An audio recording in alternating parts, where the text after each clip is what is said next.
Much for showing up. We're going to kick this off here at 11:01. In the meantime, please use reactions today. We're going to try to actually see if we can start using those reactions. Give us a thumbs up. Give us the heart emojis. Yeah, there we go. Let's start doing that. I think that would be awesome, especially when we're doing some really cool points, or things that you think are cool. Clap them out. Yeah, I think that would be awesome too if we could do that today. And also want to make sure that you use the chat wisely as well. Please use the chat. And for those who have gotten here early before we get started, please go ahead and put in your contact information if you want to partner with other partners. We want to use this as a networking opportunity for you as well, and we're really careful with it. All right, so let's get started. Welcome. Hi, good afternoon. This is Sherman Crancer. I'm the president of the Crancer Group, and welcome to the Voice of the Microsoft Partner. This is our 30th episode. Actually, we do this every last Friday of the month, so you can always do this. We put this on Microsoft Teams. We put this on LinkedIn Live, where the majority of our folks are coming from, and now we're publishing it into YouTube. We have over 300 people on LinkedIn Live, and we'll probably end up here around 60 to 100, depending on people coming in. So today, man, this is going to be a great opportunity to really learn from some of the most dynamic people we have out there. We have a big agenda today, and we're going to change it up a tiny bit. We are going to spend the first hour and 5 minutes really digging deep into good news, bad news, future of Microsoft security, kind of doing some really awesome things today. And we're going to be giving away 2 different gift cards of $100 today, just for having for saying thank you for coming to this thing. So we're going to do this spin, this really cool little spin. We're just trying to jazz this up a little bit.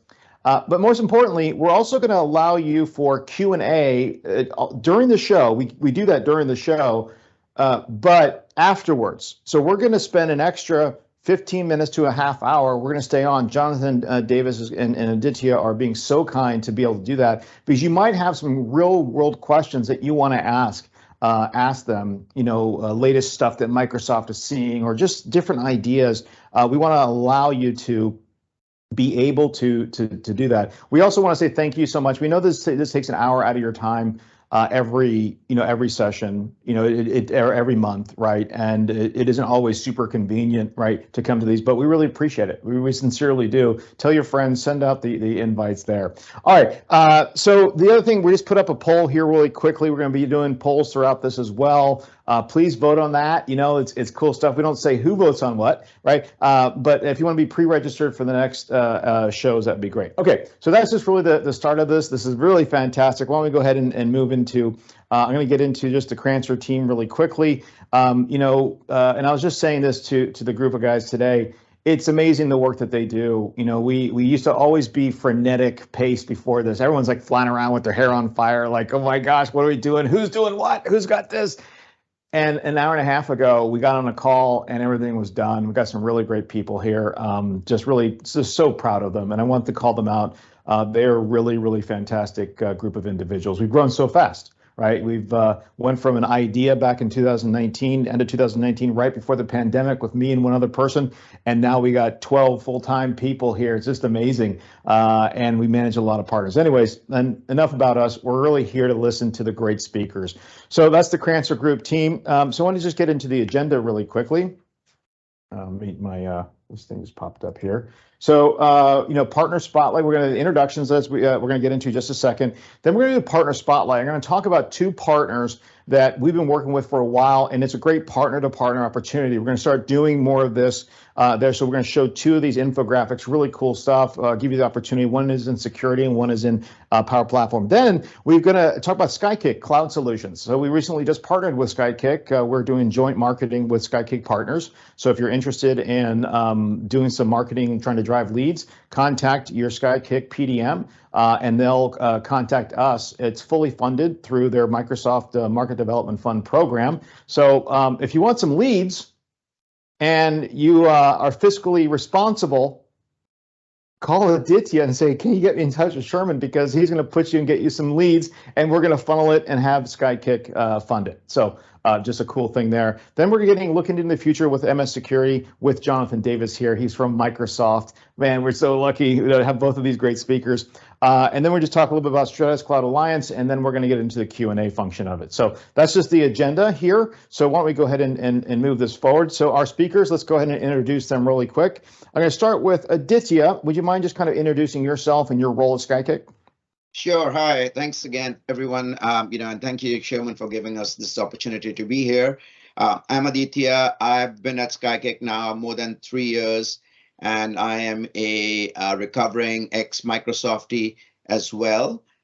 So, pretty familiar with this space, and it's been great to interact with Jonathan. I focus on alliance marketing activities. So as we sign up and start working with newer partners, helping make sure they have a go-to-market plan as it relates to the Skykick, technologies. So that's me, and we will talk more. Fantastic. All right, Jonathan, would you mind introducing yourself and your role at Microsoft? Absolutely. Thank you, Sherman. And hello, everybody. Thank you very much for having me as well. I'm honored to be here and having an opportunity to talk to this amazing partner channel.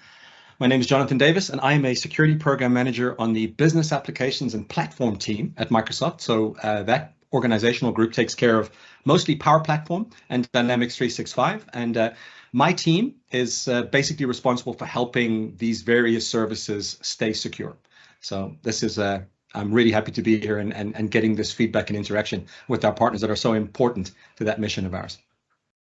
Thank you so much. And Jonathan and I met actually at the Directions Conference about a month ago, and I sat in his presentation, and I know I'm probably building this up a little bit, but I will tell you, one of the best presentations I've seen in about 5 years, and I'm pretty critical with these. Microsoft loves to, when I was there, give us a 175 slide deck and say, hey, get this out to them in 30 minutes. They're gonna consume it all. And I would be like, oh my gosh, but Jonathan had just a very concise, very specific. So we're really lucky. And so we're bringing that to you today. And thanks again. We have a couple other speakers here that actually are going to be through infographics. And then we'll bring Jeff DeMaria on this towards the end to talk a little bit about Stratos. So let's go ahead and get into Partner Spotlight, if we could go ahead and do that. Now, the Partner Spotlight, we're going to start with accountability, and just give me 1 second. This is a security firm that we work with. Brian Lamberger is the Chief Revenue Officer at Accountability. They're the #1 Sentinel partner in the country, and they are looking to partner. And we just want to go ahead and play this 1 minute. Let's go ahead and play Accountability.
All right, so that's accountability. Now, what's really cool about them is, we'll put up their. Oh, that's awesome. All right, very cool. So we just recently did this for them. We're actually going to be featuring them on the next show. Actually, we're going to talk about their business, how they built their business, what are the pitfalls, what to learn. That's going to be next month. Let's go ahead and get into Walter, and then we're going to go over to Skykick. So let's go ahead and get to the next one. This is the Bowen Group Power Platform. Amazing, amazing organization.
All right, fantastic, fantastic. So look, I'm a big proponent of helping partners and helping people. I always want to give first before I ever ask for anything. We truly not try to sell on these shows, but I want to help partners out. So if you're interested in something like this, you can give us a contact. We actually create these for our partners. We actually create these in different ways to help them actually get into the marketplace and do other things, kind of separate themselves from the customer. So just enough about that. But let's go ahead and get in. Thank you for Walter. Great organization here. Let's go ahead and get into our next section, which is SkyKick, the partner presentation with our good friend Aditya Mohan. Aditya, hey bud.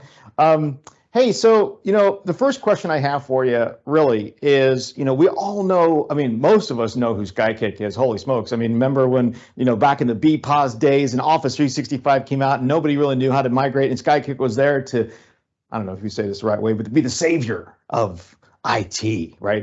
But things have changed, right? We've kind of figured that out, and so tell us about SkyKick and how you've evolved. Maybe we can kind of get into that if you don't mind, kind of touching on that first. Yeah, sure, definitely. Happy to be here and happy to talk through that. Yeah, I mean, to your point, job one was obviously help customers get to the cloud, right? And as we're going to talk rest of the day today, job two, or the most important one, is to make sure that they feel safe and secure in the cloud so they can continue, using and adopting it. So that was kind of our transition, right? As we looked at the industry as it evolved from, being this on-prem world, and now it's in the cloud. We started saying that, okay, well, what's next? Next step would be naturally to, have a secure solution, right? Security solution. And then what's next after that? Again, how do we automate some of the value that the partners can provide to their customers? So that's really been our journey. And that's kind of what I'm going to take you through today. Because a lot of the decisions we make are predicated upon the feedback and the learnings from our partners themselves. So just to kind of summarize quickly, right, SkyKick, I think the most important thing to remember on this slide is that we have a business model that is 100% through partners. So everything that we do is we're working directly with our partners, right? So we have done that for 10 years. That was the guiding principle we had, and we have not wavered from that. So all the innovative products we create, they're built for our partners with real-time feedback from them. We have more than 30,000 MSPs that we work with, around the world, and each of their feedback is critical for us to do that. So as we talk about, one of the things that we have been doing as part of our product development is looking at some of the trends in the marketplace out there, right? So if you think about, what's been happening, there are two pieces to it, right? There is the aspect of making sure that an MSP, a partner, can be profitable. And then the other piece is how can we provide operational efficiency for them? So let's look at, again, the need to enable and protect, people, the new way they're working, right? I mean, all of us are here on a Teams call. Who would have thought that you would have 300, 400, 500 people on a Teams call and a Teams application which runs so smoothly, right? So there's been a lot of innovation on the software side, but also a lot of innovation and change management and the way how we interact with people. So Microsoft's empowering them, 10% increase in Microsoft, usage since the start of the pandemic. And, as Microsoft is driving a lot of incentives based on the usage of Teams. Again, if you start thinking about Azure usage, and as you look at the new programs in place for partners, it's all predicated upon how many people can get, using Teams. Now, at the same time, obviously, that's introduced a bunch of, risks, right? A lot of people are now sharing their work-related information on their cell phones, or they're working in different environments, which may or may not be, safe for them to be able to share information through. Right. And now what that has done is there's really a lack of a comprehensive data protection. So when we think about, risks to security, the first thing that comes to mind is around, making sure that your data is secure. Right. So what we did is we wanted to say, how can we address the customer security concerns and at the same time make sure MSPs are being profitable? And what's the best way to make money? I mean, the best way to make money is to have a recurring service, right? Recurring revenue, cha-ching, cha-ching, money is flowing in, right? And that was really how we started thinking about, why don't we build a solution like a backup solution, which is, again, tied to your subscription. And again, as part of that, there's predictability. You're going to attract more customers because, again, you're going to go to your customer and say, guys, we are selling you a value add solution. It's not just Microsoft 365, but it's a secure version of that. And how do we make sure that they feel the value of productivity as part of that? And that comes by moving to the cloud, right? So that's one aspect of it. How do we focus on, providing value to our partners from a profitability perspective? But at the same time, partners have said again and again to us that we really want to be efficient. We want applications which are easy to use. We want applications which are easy to administer. We want to take the overhead out of it, but at the same time, we want to make sure our customers feel that we are providing them value. So, again, there's a proliferation of SaaS applications out there, right? How do you start managing multiple applications that the company has, right? Now, you've heard of the Great Resignation. A lot of people are moving on, and, they have the retirement, new lifestyle. That's my goal as well in the next 2 years, right?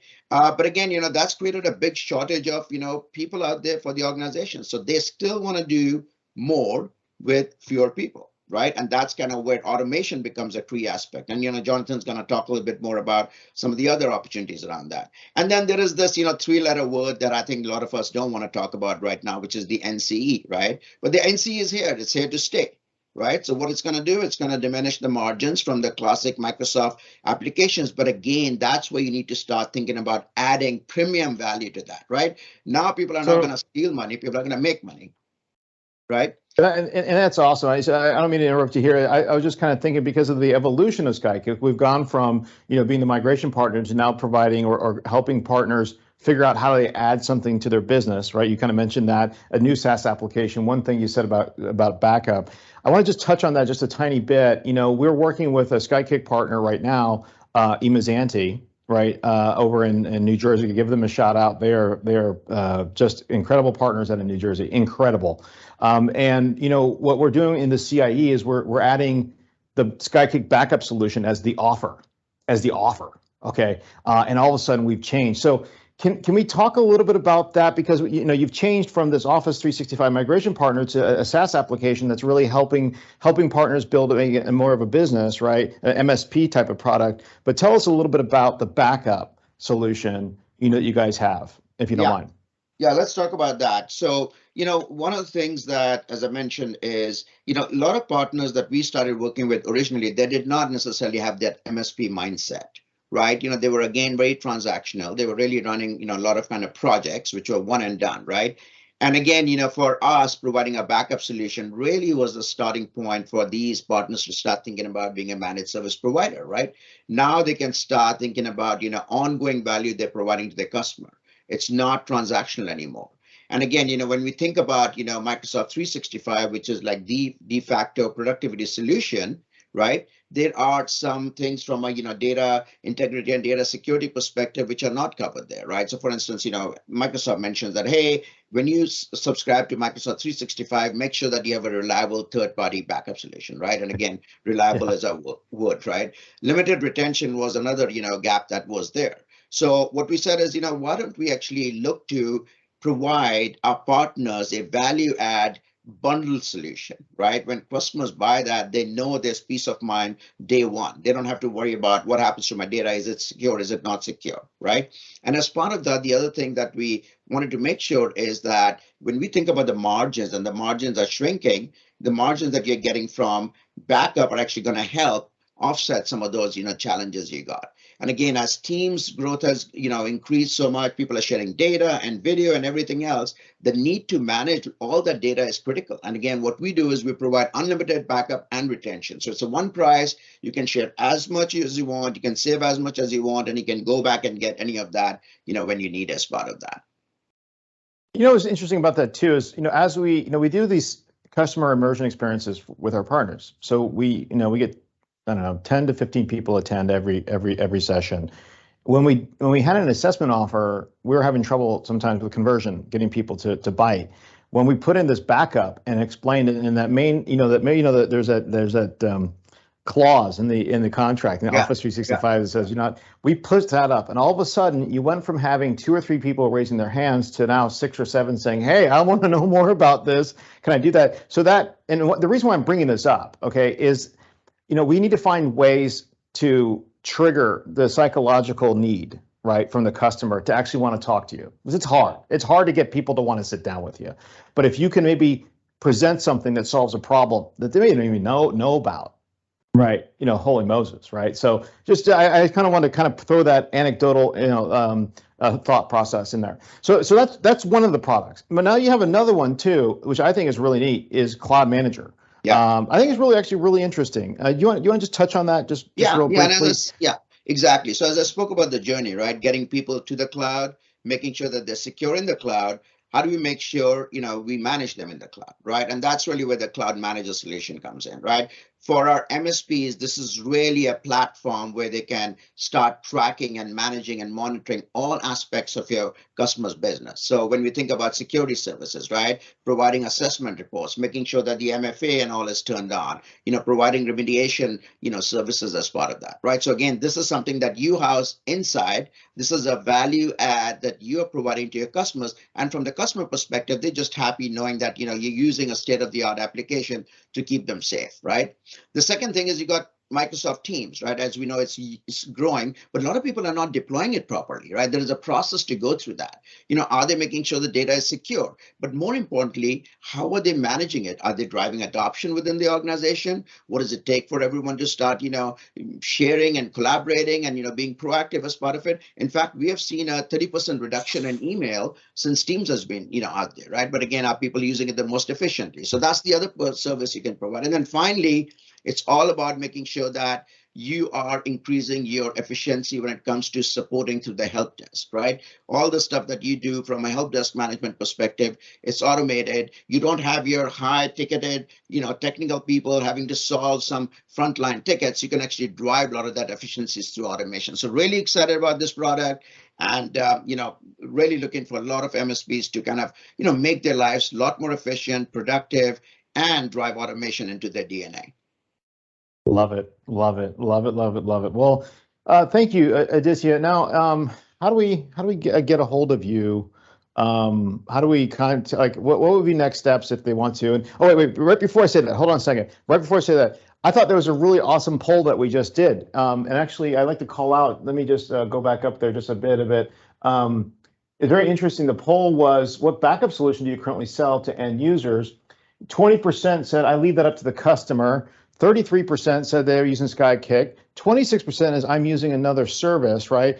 And then 20% said, please send me more info. So we'll get in touch with you. Right. But it's good to see this, right? Because now we kind of start understanding, kind of how people are working together, right? So on that. Now the next one is, did you know that MSSP valuations are 7 times that of MSPs? I want to touch on that. And in just 1 second, I sit with a venture capital group of investors once a month. It's a killer lunch. Let me just tell you.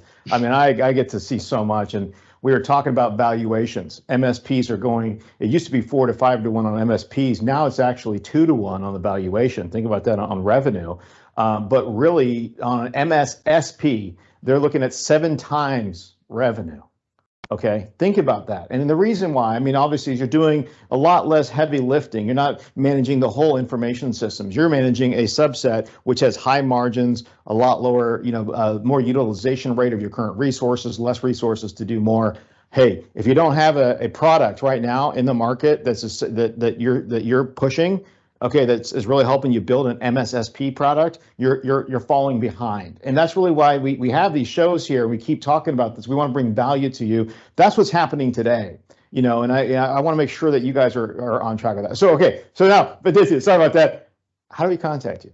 Yeah, this is what you do. You take your, fancy little cell phone out there, scan this, and you should be able to send an email directly to a contact, or you can remember my name, aditya.mohan@skykick.com. I want to leave you with this one thought, right? I mean, no one really cares about backups, but everyone cares about restores, right? So it's like, so again, keep that in mind as you think about what your, security or posture is. And also remember, when security comes in, the first thing people care about is data, right? Can I get that funny GIF that I sent to someone in the email? Can I get that back? So with that said, let's jump into the next part of this presentation.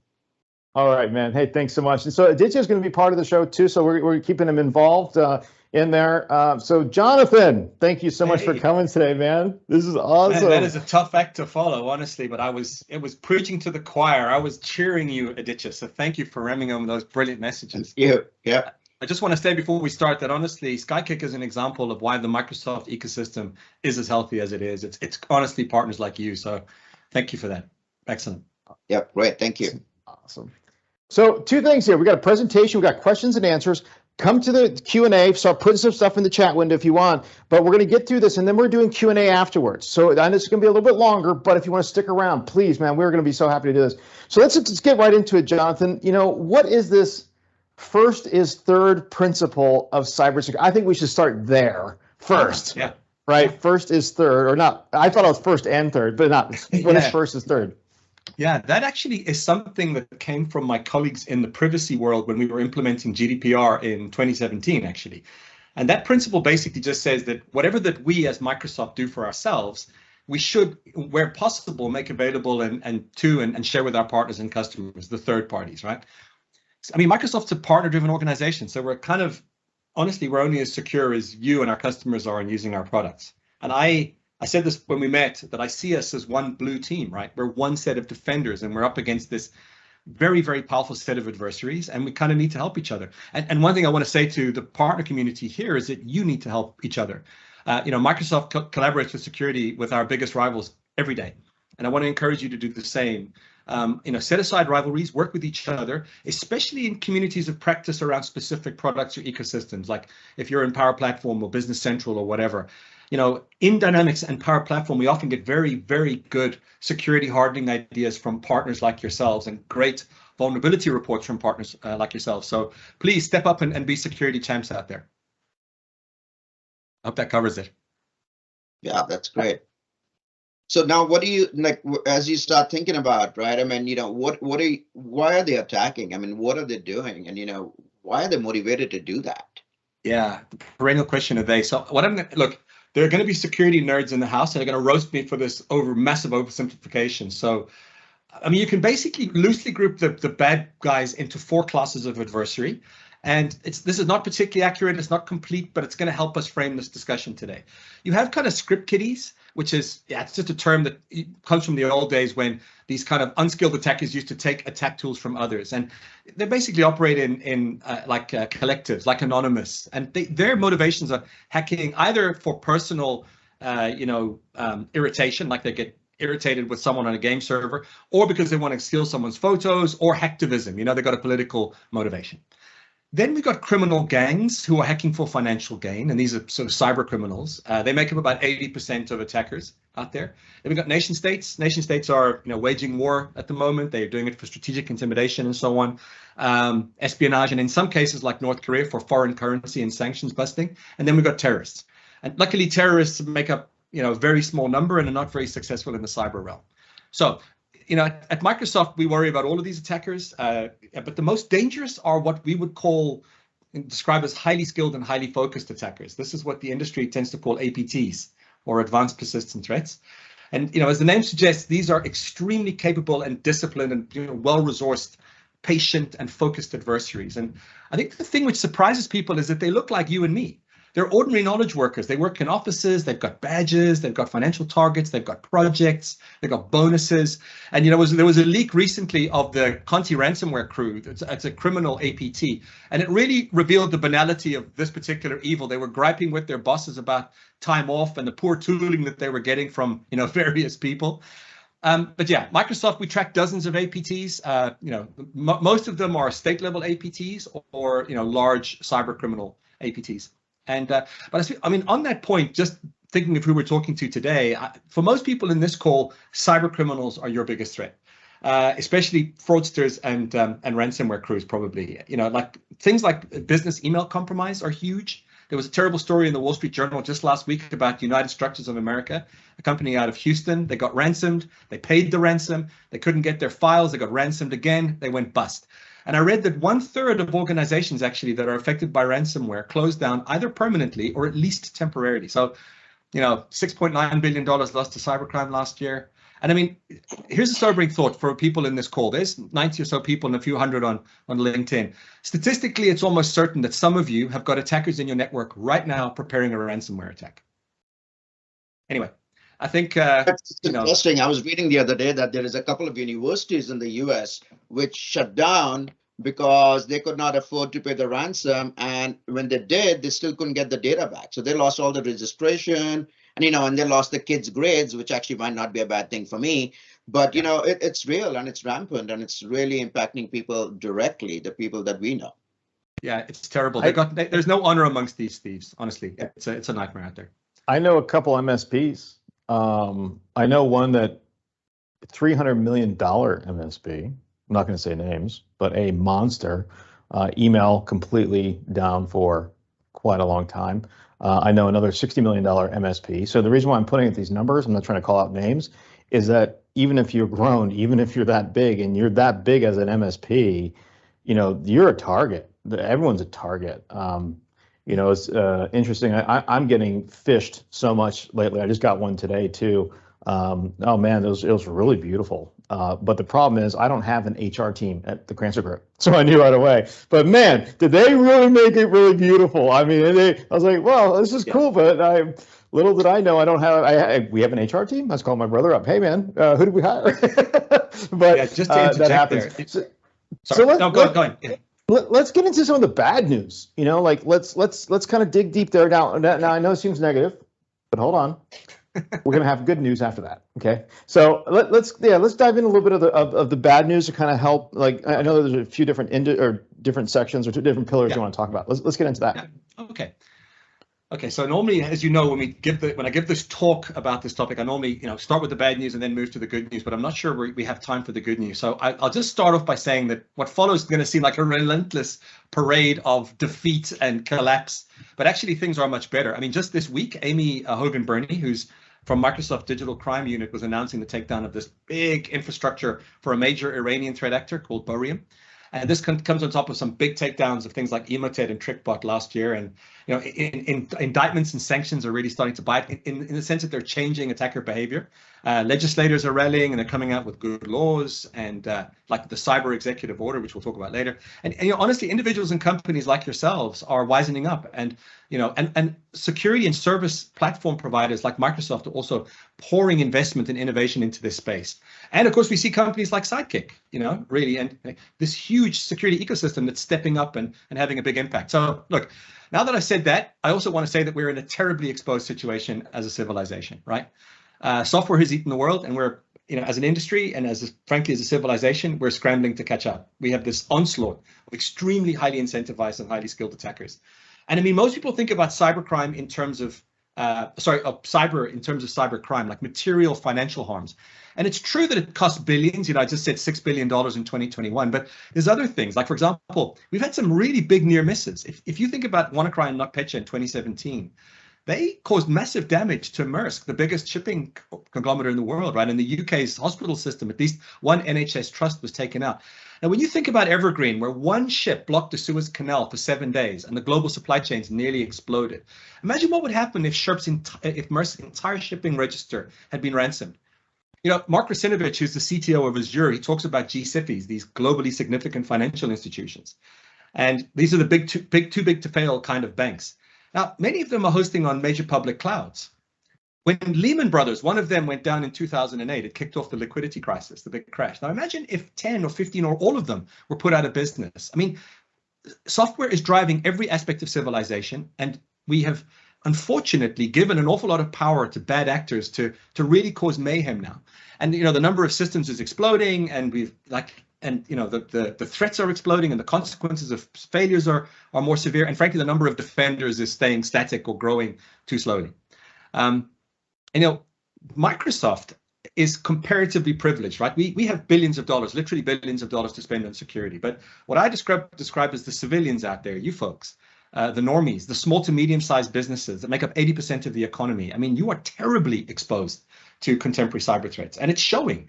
I mean, it's a relentless parade of breaches and ransomware and people's life savings stolen and bullying and blackmail of children. And I mean, from a Microsoft perspective, what we're trying to do now is to provide safe harbors for companies and individuals on our platforms and our cloud systems, because that's we believe is probably the best way that we can at least push back against this. And it's been a bad year for us too. I mean, we've had a lot of very severe attacks on us. I mean, you've heard of SolarWinds and Hafnium. But that was actually also good news for Microsoft, because Zero Trust worked. We had attackers with some very, very high-powered tools to work against us, and they didn't get to customer data. They didn't manage to pivot effectively. The things which we have out there, our bug bounty program, our transparency and work with partners, and our own eating our own security dog food has really done a lot of good stuff. Sherman, do you want me to do a quick sort of flyby of trends? Just like for 5 minutes, or I think so too. Just okay. One other one. Yeah, I do. One other one, Colonial, the oil, right? Remember the oil thing that happened? Yes. That was a firmware attack. Yes, we're gonna. If we get a chance, I'd love to talk about that. In fact, in my little flyby, I'm going to touch on that directly because I think that's very material. Okay. Yeah. I'll continue. So why don't you cover some of the so trends real quick, and then we'll dive a little bit deeper. Okay, yeah, okay, perfect. So I think the first thing is hacktivism. Like this, we'll start with the easy stuff. So a thing which we have observed in Microsoft in the last year is the return of hacktivism. I mean, we saw this sort of die out in 2011 when LulzSec got arrested, right? And Anonymous kind of disappeared. And then in 2021, we saw Twitch getting attacked, and then we saw the Belarusian government getting attacked. And some folks thought, well, this is just an aberration, it's a revival of the excuse of hacktivism, because often people attack somebody and then post hoc, they think of a reason why they deserve to get hacked and they call it hacktivism. But the war in Ukraine has supercharged hacktivism now. Ukraine has got this volunteer cyber army. And we also saw the rise and fall of this Lapsus crew, who appeared to be teenagers, really, and they breached a lot of organizations, including Microsoft. With very simple techniques like bribing vendors to get initial access. I mean, thankfully, in our case, they were able to do nothing. The CDOC, the Microsoft the sort of SOC, picked them up quickly and kicked them out. But we also saw another new thing, which I think will be interesting for you guys, and that is we saw an open source maintainer backdoor their own component, which was Node IPC, to attack Russian and Belarusian IPs. Now, we've seen supply chain attacks against open source components, which make up most of software today. But we've never seen a maintainer actually backdoor their own thing, which really kicked off an operational ethical conundrum for us in Microsoft. Okay, cybercrime, it's the same old with cybercrime. They are successfully attacking all sectors of everything, critical infrastructure, governments, businesses, and the profits are exploding. I mean, this is a low-cost, high-profit business, right? And they're also working for governments increasingly. They're conducting espionage, and they're actually perfecting their tactics. And you can actually think of many of the more advanced sort of cybercrime gangs as mercenary special forces or privateers that work with state-sponsored kind of governments as licensed pirates. But because I want to balance with some positivity, we're also seeing some good things like more transparency. So victims are coming forward. They used to hide it because they were embarrassed, but now it humanizes the attacks and it draws attention to the consequences. And the second thing is that the governments are recognizing this threat and they're taking appropriate action. They're passing laws, they're creating cross-governmental task force, they're allocating resources, and they're seeking out private sector help, frankly, from people like Microsoft. Like Satya Nadella was called into the White House to talk to President Biden about this. And I just want to interject one thing. Most of these attacks fail. And it's crucial that we keep remembering that by improving our defenses, we increase the failure rates. And that's really what the task is. We've got to raise the costs and the failure rates of these attackers. Sherman, I think you mentioned that you wanted to go into nation states, so maybe I'm going to skip over that and we'll talk about that later and move on to IoT, if that's okay. Yeah, no, let's well, let me ask you this. Let's go into, AI is a big thing. Artificial intelligence, right? Yeah. Artificial intelligence, machine learning. And I was just thinking, my group, we created a chatbot, right? And we use AI and ML, I know, but it's gone from 3,000 questions to 7,000 questions. It's very interesting. We trained it, and it's really gotten some really cool stuff. That's just scratching the surface. That's the tiniest of but can we get into actually, and Riva, if you can pull up that slide, get into the machine learning aspect, help us understand if that's how that's maybe being used, or if that's an issue right now that we should be worried about. I mean, look, ML is a tool, and as such, it's pretty agnostic in terms of who it helps. There's no doubt that it's being used extensively and very effectively defensively. I mean, it's one of the great hopes of the security industry, and it is having a huge impact in a vast array of products and security techniques. It's also being used increasingly by attackers. I mean, I'm hazy on the details, but I believe that Microsoft has observed attackers using advanced ML for target selection and large data analytics and disinformation analysis. What I do know is that the Microsoft Digital Defense Report, which comes out every year, they said that in the last 3 years, pretty much every major company, but like the really big ones like Google and Amazon, ourselves, Tesla, everyone has had their ML systems tricked or evaded or misled. And about 30% of cyber attacks are now estimated to involve some kind of data poisoning or model theft or adversarial kind of samples. I mean, you know, the Washington Post has a long piece this week on the next cybersecurity crisis, poisoned AI. And, you know, just on that, most people think, when they think of ML attacks, they inevitably think of poisoning attacks.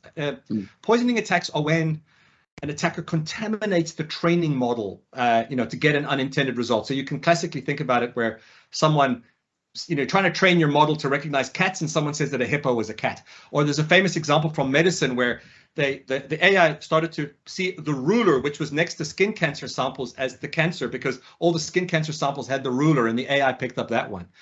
There are other kinds of attacks like evasion attacks where the network is sort of fed and what's called an adversarial example. This stuff is really, you know, membership inference, mode stealing. It's for people with tall foreheads, honestly, and it's kind of a little bit above my level.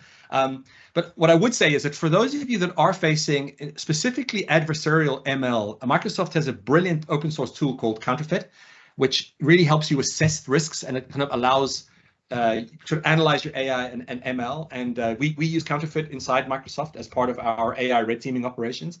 And another thing is that we have this, in response to this, we kind of, you know, to this huge growth of AI and ML, we launched this responsible AI initiative in Microsoft. And part of that was, there's ethical parts, which is like ensuring that social biases are not incorporated into ML models.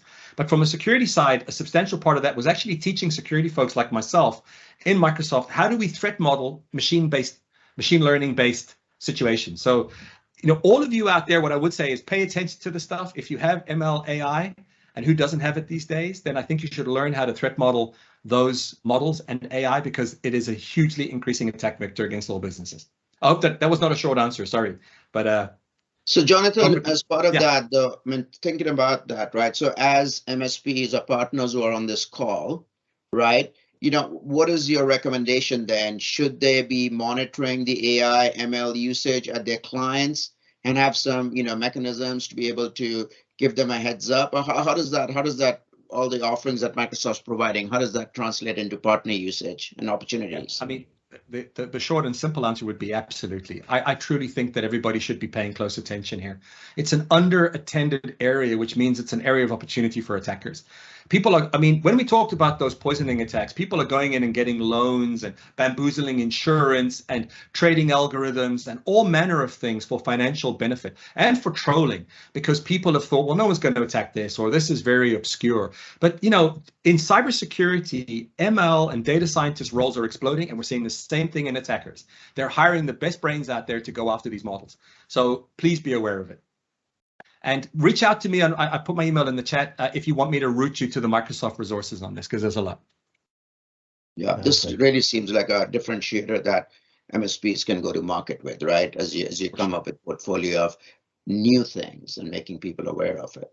Great. I think Sentinel, I mean, that is a huge product right now. We're seeing such an uptick in interest as we do the CIEs on Sentinel, and people are like, wow. And the great, I mean, one of the things I like about it is it just works. It's already built in to work with everything in Microsoft. And I just, right, it works fast, and it's based on consumption too, right? And you know, how much data you're ingesting. But man, oh man, if you're not in Sentinel right now, I would give it a go.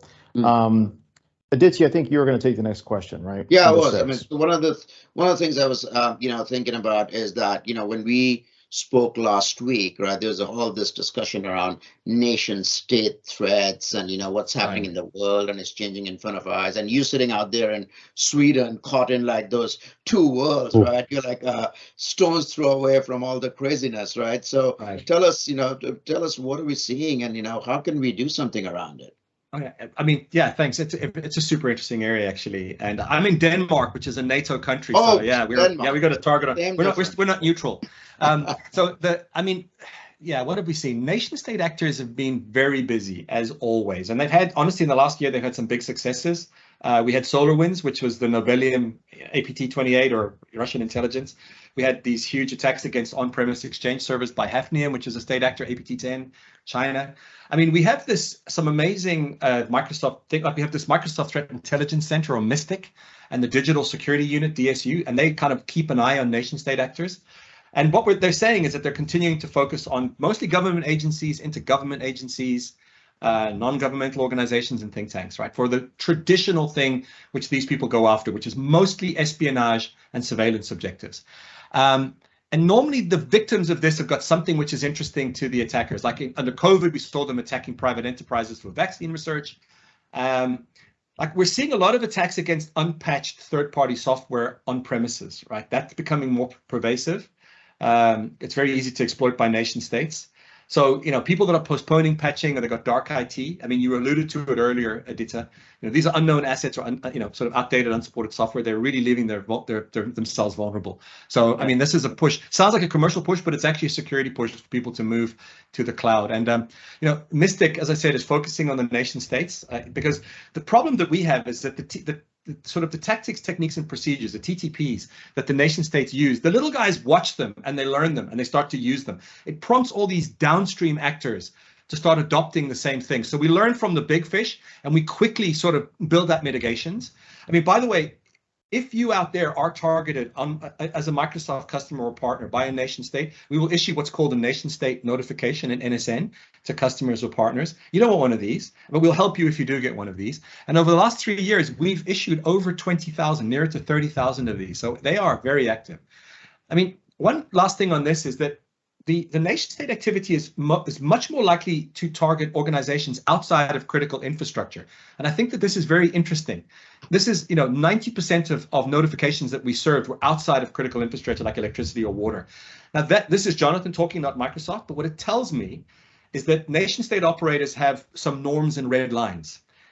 Critical infrastructure is still off limits because it's kinetic, and especially countries like the United States have said quite openly, if you go after the stuff, it's war. So and speaking of which, the United States is still overwhelmingly the most targeted country by nation-state actors. Although with Ukraine, that's probably overtaken it recently, and the usual ones like Israel and Iran are also under a lot of attack. So yeah, that's the nation-state kind of summary. Wow, that's sobering. Holy Moses! That's holy Moses. We also talked about IoT. There's an explosion in IoT devices, explosion in data analytics and streaming. Can you touch on a little bit of that? And then we're going to get into the future of Microsoft security. And the last section we're going to do, everyone here, I just want to make sure that you know this. We're going to do personal stuff, some really amazing personal ideas that are going to come up.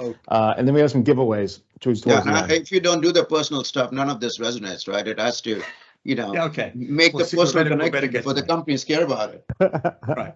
Well, look, I'll burn through IoT. I mean, in the last year, we've seen a huge number of attacks against especially legacy operational technologies, OT and Internet of Things, IoT devices.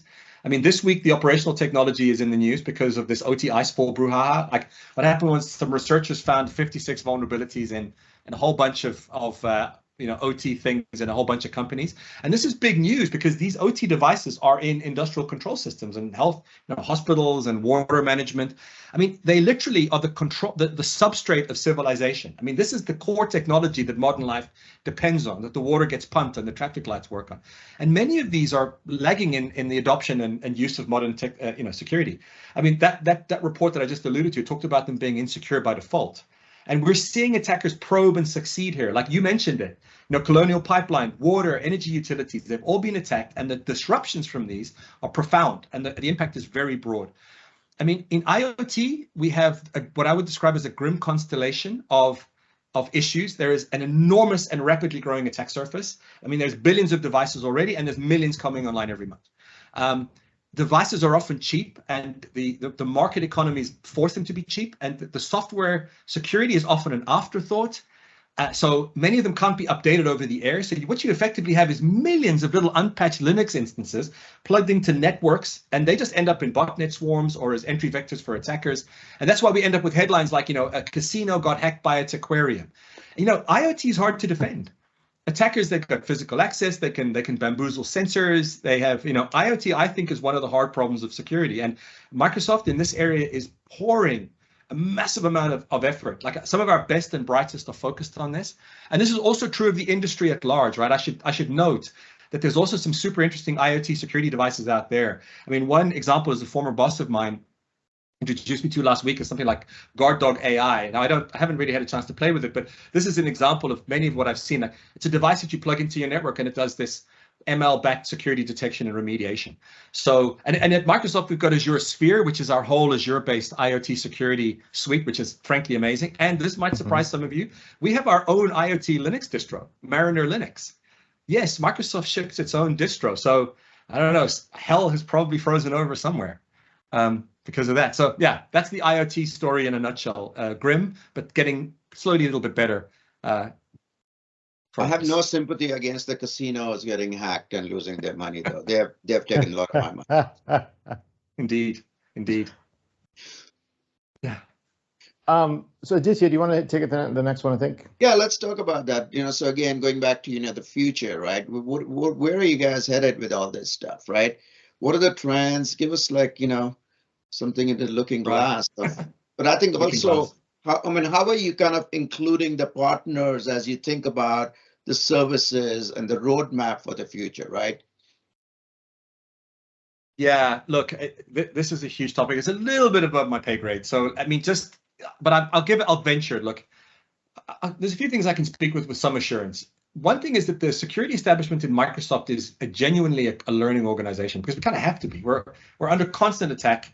And one of the things we do is we kind of learn from attacker behavior, and not just the successful breaches, but the kind of near misses. And not just for us, but for all of our vast array of customers and partners, and also from our industry rivals with who we collaborate with on security. So as a consequence of having this enormous purview, this spins up a lot of literally dozens of security programs, right? And where we sort of anticipate threats and we respond to threats. And these are organized by OKRs, and they're kind of matched to areas of risk. And honestly, we adjust them almost in real time, depending on threat intel. And and they're sort of divided up into the three traditional buckets we use in Microsoft security, which is sort of protect, detect, and respond.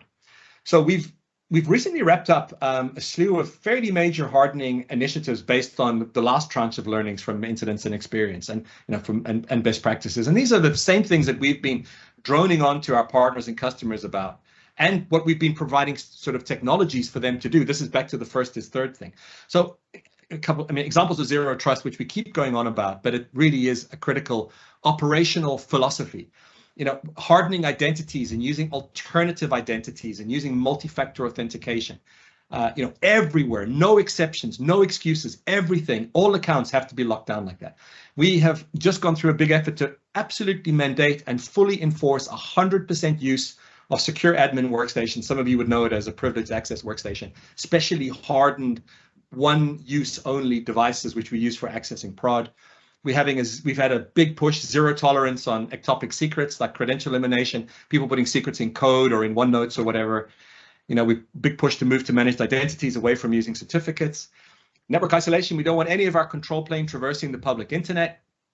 We've gone very big on detection technologies, especially, and this is an interesting area actually, is breach and attack simulation or adversary emulation, which we can touch on later. And then of course we've got eviction capabilities, like we need to do large scale eviction at a push of a button. So, some of the big bets have also been prompted by legislation.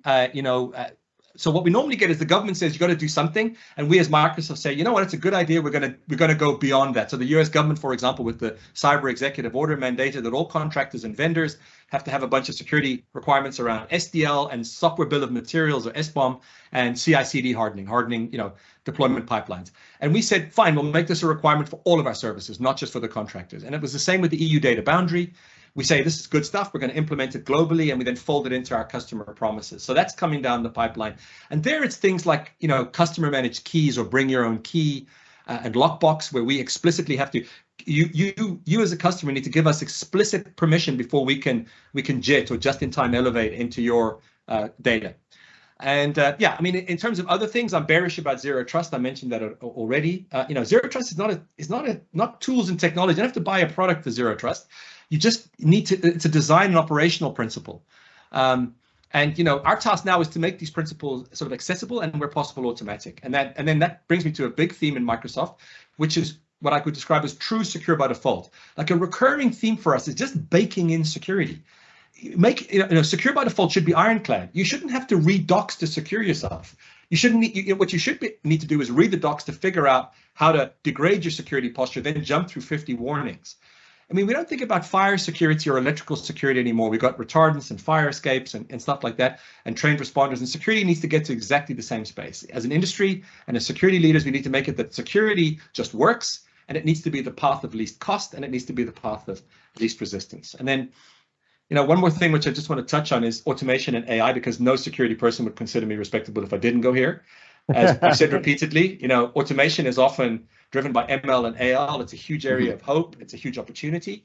In Microsoft, we're doing an awful lot of work on this. We really are.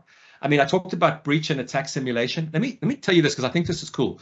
One of the most effective security practices, also for changing the business's mind, is red teaming or offensive security or penetration testing. Right? You actually hack, and then you bring the results and you say, guess what? We hacked you, but we're the good guys. Now, one of the things, the problem is these people are very rare and they're very overstretched. Like red teams can never cover all of Microsoft, for example. So one of the things which we see a lot of promise in is breach and attack simulation. And you can think of it like Netflix's Chaos Monkey. You basically unleash these bots in your environment, and those bots have attack campaigns, which are programmed, TTPs, which are fed in real time from threat intelligence to emulate the behavior of attackers. And that gives you this ability to detect vulnerabilities and detection gaps and remediate them before the real attackers come. And what we want to do is give customers the ability to actually tweak the stuff based on MITRE or your threat models or your attacker profiles, so that you've got this constant bot that is being vigilant in your environment. And I think that's the kind of automation that's going to be transformational. No, I think we can talk for 4 hours, man. Sorry. No, but I'm saying that the customers, the thing they worry about most is about security, because they're like, well, we can figure out everything else, but we just can't keep up with all the security stuff, right? So from an MSP perspective, I guess the opportunity is to say, guys, work with us. We've got the best tools out there. Microsoft's doing so much about security. This is the right choice for you, right? And to the point around automation, we have been gung-ho on automation as well with the Cloud Manager solution out there, because that is really where a lot of this is going to differentiate a lot of the partners from other ecosystems. Yeah, we hear this a lot across the security industry. People are bamboozled. They're confused. There's a lot of snake oil salesmen. There's too much information, and they don't know where to start. And they really need partners like yourselves to mediate or intermediate and help them figure it out. And I think the big appeal is go back to basics. I mean, some of the personal security stuff which we're going to talk about applied to businesses is going to move people a long way. Yeah. So let's, and thank you so much for that. And look, for the rest of you, we're going to be going over a little bit. However, please stick around. If you want to ask more questions specifically about looking into the future, just stick around, and because you're going to ask candid questions to Jonathan and Aditya. So, all right, right before we do this, because I want to get into personal. Some of the personal stuff is blown away. Riva, can you pull up the spin of Wheel of Awesomeness? We want to give away 2 gift cards right here, since we still have 74 people on. Yeah, there we go. We got some reactions, right? Okay, give us reactions if you want us to give away some money here. We're just doing the first time. We don't usually use this gimmick, but we got this new tool, which is amazing, by the way. I love this tool. Like, it's kind of fun. All right, go ahead and spin it out. Let's go see if who won today on this one. Let's see. Let's see. And what do we have there? George Miller. Hey, George, welcome. Good job, brother. We got to send you a gift card. We're going to do it one more time. Let's do it one more time before we get into personal. I know we're doing this here. Let's go ahead and get it one more time and see who else gets a $100 gift card. It was kind of fun. I got this website just a while ago, and I'm like, wow, we got to use this in our show, Let's do this. Let's see, who we're going to get this? All right, Ryan Toole, fantastic. Douglas, yeah, you were so cool. All right, fantastic, good job. Okay, now this is kind of cool, because now that you just won $100, you might want to use this to implement on some of your personal security stuff that we're going to talk about now. Okay, so there's a reason I did it right there. So, Jonathan, let's go ahead and get into the personal stuff. This is really, and pay attention, everyone, because you want to use some of these ideas right away in your stuff, and we're going to pull them up here in a second. We got to get back into the things, but Jonathan, go for it, brother. No worries, folks. I need to do the classic corporate ask covery thing here and say that I'm speaking as an enthusiast and not really an expert. This is more the personal Jonathan speaking. This is not like official Microsoft doctrine, just to be clear. But look, the first thing which I'd say is that you should learn how to threat model yourself and your family, right? You should be asking, like, what digital assets are you trying to defend? Is it your identity? Is it your reputation? Is it your bank account? Is it your crypto wallet? Or probably not, because it's worthless. Is it your photos? And I think that, the threats, for example, they might not be from an attacker, but they might be from a bad disk or from a house fire or, something like that. So anyway, let's go through a little quick list. The first thing which I would say is be very careful of links and attachments, right? You can enjoy the internet, but you should browse with a very healthy skepticism. I mean, unsolicited links and attachments are a huge attack vector. You should probably authenticate via a separate channel. For example, if Granny sends you a link saying, oh my God, your nudes, it's maybe best idea to sort of contact Granny and ask her, was that really you? And if you have to click on that link, if you're so thing, on Windows, you've got, Windows Sandbox, which is a fully incorporated little VM where you can use as your own little malware research place to detonate a link. And if you're on a different platform, you can use a VM if you absolutely have to do that. So, obviously in this category, it should be obvious to you, but maybe not to your 11-year-old kid. Don't use illegal software and, sketchy game mods like that. That's another ripe source of compromise. Protect your authentication with multi-factor authentication. I mean, if you take away one thing from this, please, this is the one. Where possible, use multi-factor authentication. There's a brilliant site called twofactorauth.org, and it allows you to see how you can set up multi-factor or two-factor authentication on every service that you can think of, and it's got a link to the settings page where you can set it up. Any multi-factor is better than none, but if you can, if possible, avoid phone and SMS, especially in the US where SIM swapping is still quite easy to do. It's a big problem. That's where someone convinces the phone company to give them your number, and then many people have had their wallets, crypto wallets, emptied by that attack. So ideally use a hardware token like a YubiKey. That's the gold standard for multi-factor. You need to keep a spare one somewhere in a bank vault or in your office. Always have a spare. And if you can't use a YubiKey, or if it's too much for you, then use an authenticator app like Microsoft Authenticator or Google Authenticator. But a caution for you, back it up. Google Authenticator in particular will not back up your seeds if you restore to a different phone. So if you lose your phone and you back up from iCloud, those MFA things are gone. So yeah. And then there's some of the tricks, which are, I don't think we've got time to cover everything. So another thing is staying up to date.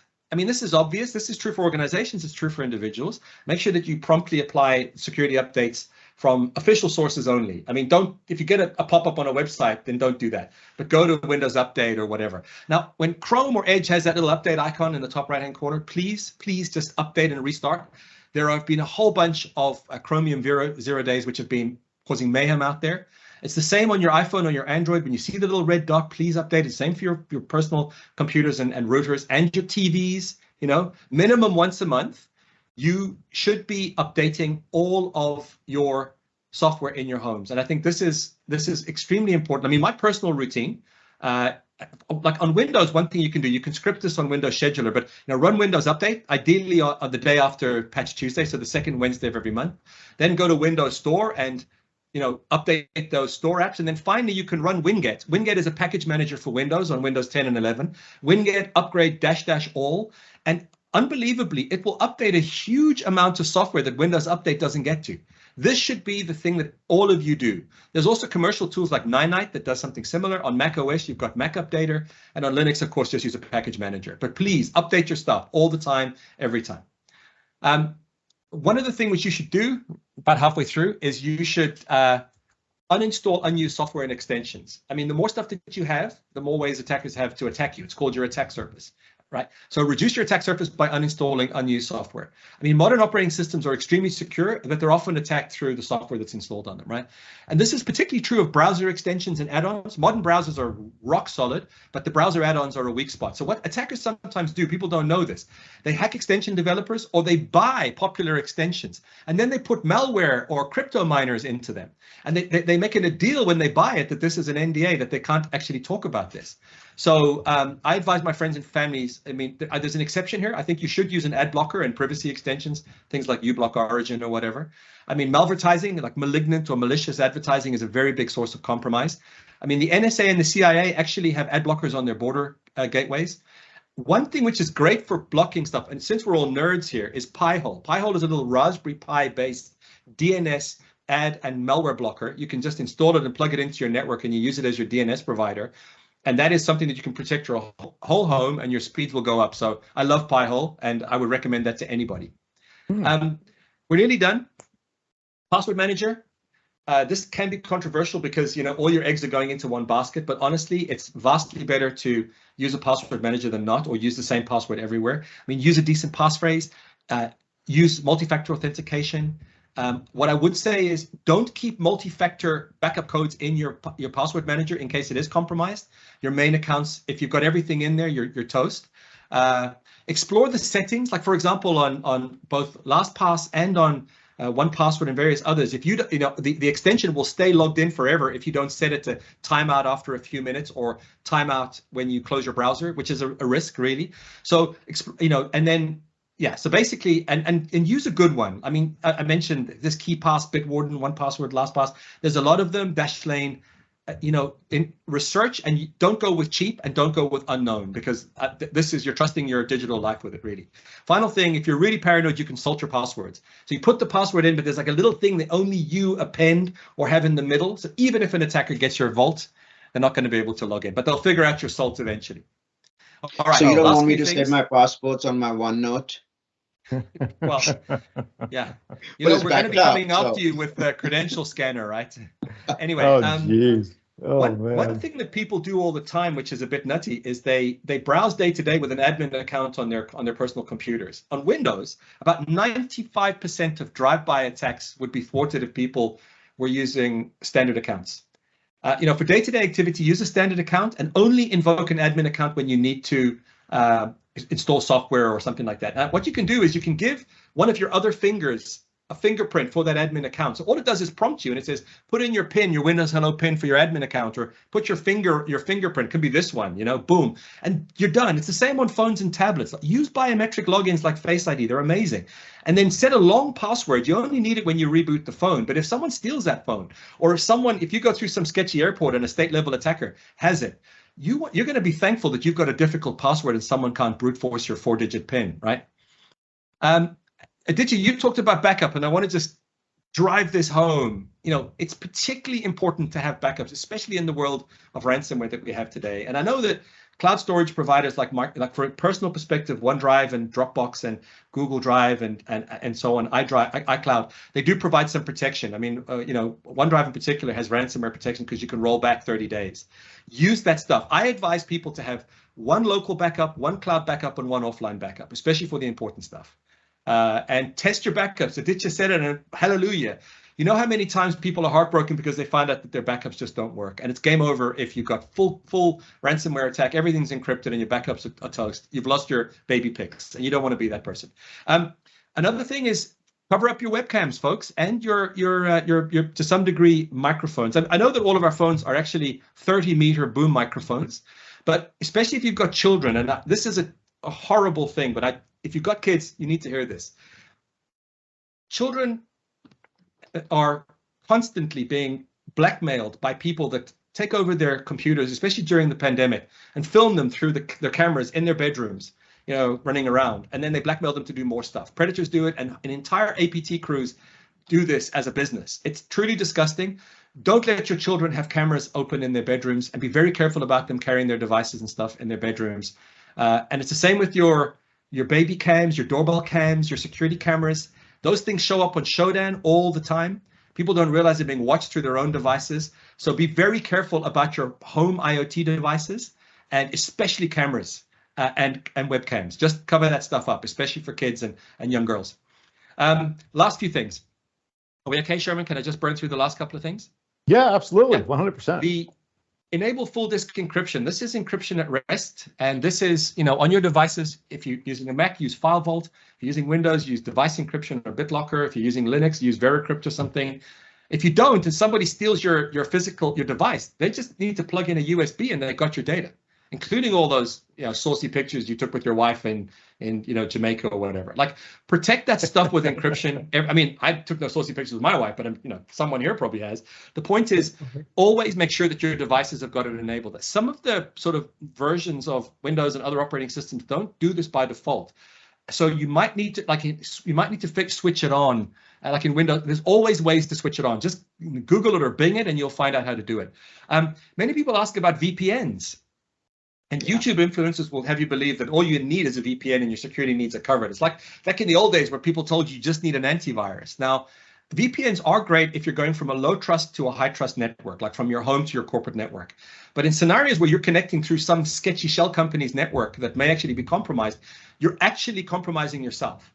So the VPN mania came about in the old days when the classic one was you're in a coffee shop and it was the fire sheep attack where you connected to Facebook and someone could intercept your session cookie and they could log in as you. Now everyone's implemented TLS. It's less of a thing. There's far fewer schmucks that are getting hacked in Wi-Fi's. That said, please do use a VPN by all means. Use it especially on untrusted networks like hotels and Wi-Fi's. But my advice to you, because we're tech nerds, is roll your own. It's trivially easy to have a little virtual machine on, all of us have probably got Azure sort of free tier Visual Studio subscriptions. You can run a little mini instance and have a little VPN that you can have yourself. You know that it's safe and secure and it meets all of your needs. Same on AWS, same on Google Cloud, or pay for a top tier provider with a very solid reputation that's got clear ownership and has been proven in court to resist things like data warrants and stuff. And if you're paranoid and you're traveling, you can, don't use Wi-Fi in hotels. Use your phone as a router. With 5G, it's going to be faster anyway.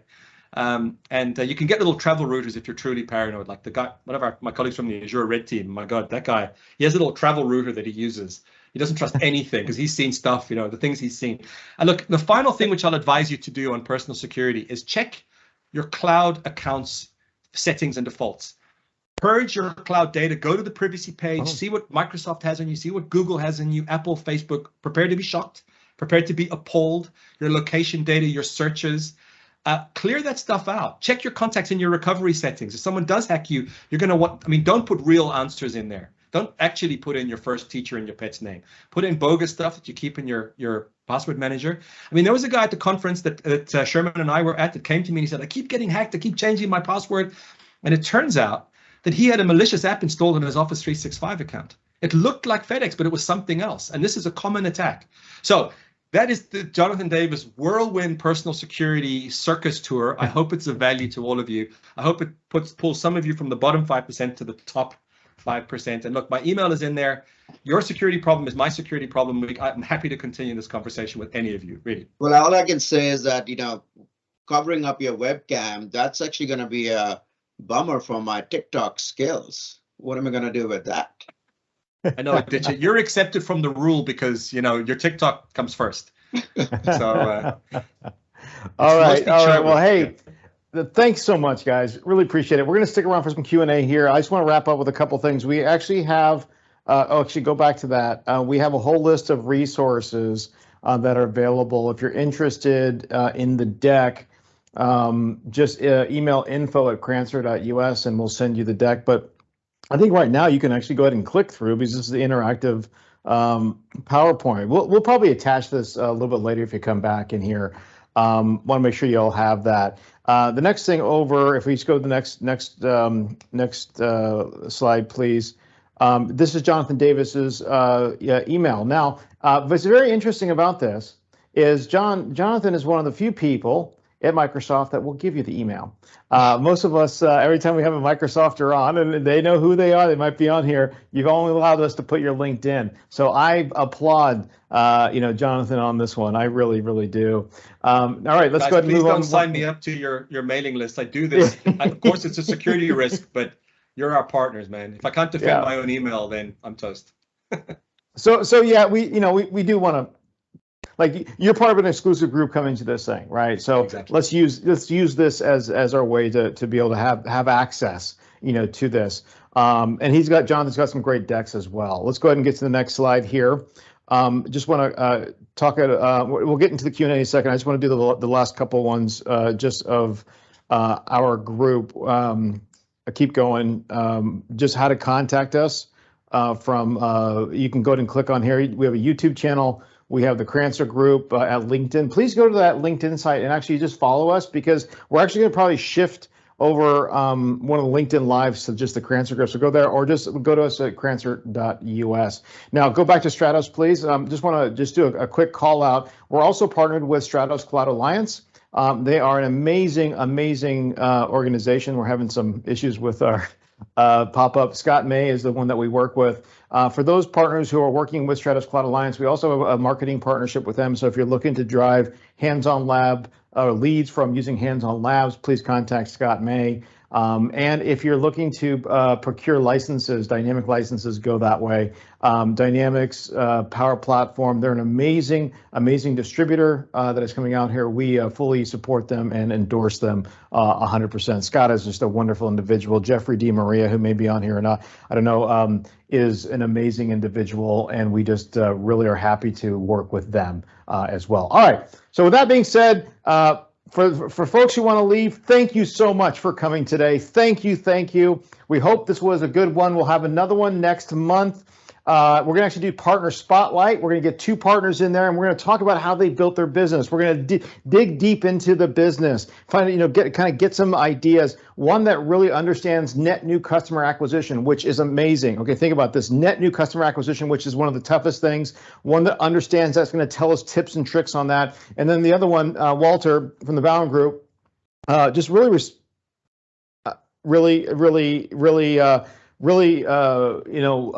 believe in Walter and his group, the Bound Group. They're really great. They're a power platform partner that really understands the method of marketing and what it takes to bring it in. It's just very interesting. So you'll really like that. Okay. With that being said, Okay, 1 second. Hey, Walter, do you want to just come on here really quick if you're still on? Let's see, is he? Sure. What's up? There he is. Just wanted you to say hi, hey, and just Dylan, why don't you type the question?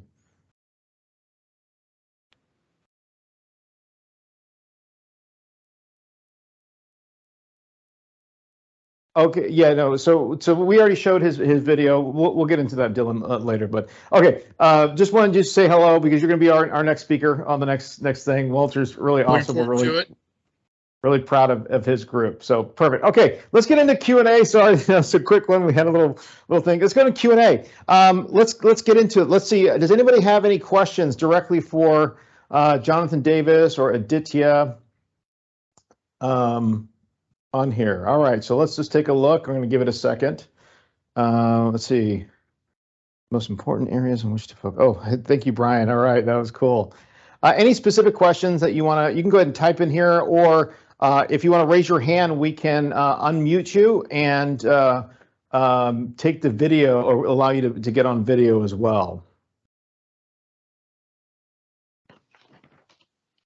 So we'll let some people type in here. I'll just give us a little of my own commentary. That personal, man. When I was writing down some of those personal ones when I was at Directions, and I was like, oh yeah, oh my gosh, geez, the VPN thing. We don't think about that because I think a lot of times we're like, oh yeah, we're just going and we'll get into the hotel. And then when you mentioned the one about the hotel, about why don't you just use your phone because it's faster than the hotel? Yeah, you're right. You're totally right. It is so much faster. But we just, you get into these mindsets, like you keep going. But let's see. Okay. Does anybody have any questions? Otherwise, I had a question that maybe people can type in the chat window out there. I was curious to see which all industries are most reticent right now to full-fledgedly adopt some of these security, aspects that Jonathan shared, right? I know there's some companies which feel, well, we already secure, we really don't need that. What industries do you see that in?